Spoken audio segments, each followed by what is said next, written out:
6h30, 9h, la matinale. Bonjour Samuel Grybowski. Bonjour Stéphanie. Alors ce matin, vous vouliez nous parler de l'ONG Oxfam et de son récent rapport. Oui, peut-être que l'ONG Oxfam, dirigée en France par l'ancienne politique Cécile Duflot, a enfin trouvé une explication structurelle, durable, centrale à la crise que nous font traverser les Gilets jaunes. Cette année encore, les chiffres de la rémunération du capital sont ahurissants et les plus riches sont encore plus riches que ce qu'ils avaient espéré eux-mêmes. Évidemment, les plus pauvres sont encore plus pauvres. Pourtant, la richesse globale disponible augmente, la valeur grandit. Cela veut dire que la production permet de générer plus de profits, parfois aux dépens de l'environnement, mais en tout cas à l'avantage des portefeuilles globaux d'une société.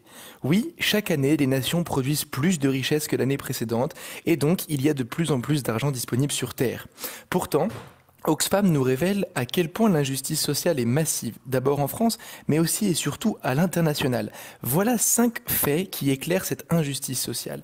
D'abord, le nombre de milliardaires a doublé en 10 ans depuis la dernière crise économique. Aujourd'hui, il suffit de rassembler les 26 personnes les plus riches pour réunir les richesses de la moitié de l'humanité. Cette moitié-là, qui vit avec 5,5 $ par jour, c'est-à-dire 3,8 milliards de personnes.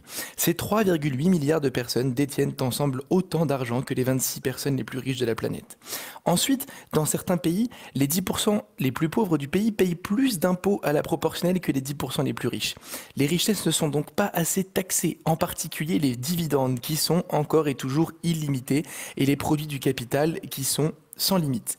Ensuite, 262 millions d'enfants n'ont pas les moyens d'aller à l'école. Au Kenya, une femme a une chance sur 250 de poursuivre un cycle secondaire, alors que la fortune d'un seul de ces 26 milliardaires permettrait d'assurer une éducation pour toutes et tous, pour toute l'humanité.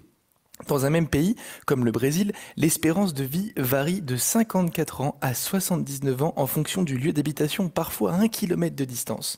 Les populismes portés par une petite classe moyenne écrasent encore plus la minorité qui vit dans l'extrême précarité. Et enfin, 5e fait, 86% des entreprises dans le monde sont dirigées par des hommes, et c'est peut-être là le cœur du problème. Alors, où sont les femmes, là où est la justice sociale ? Merci beaucoup Samuel Grybowski pour cet édito à retrouver sur rcf.fr. On mettra aussi le lien vers l'édito de Véronique Fayet et de Jean-Marie Valentin qui eux aussi revenaient sur ce rapport de l'ONG Oxfam sur les inégalités à travers le monde.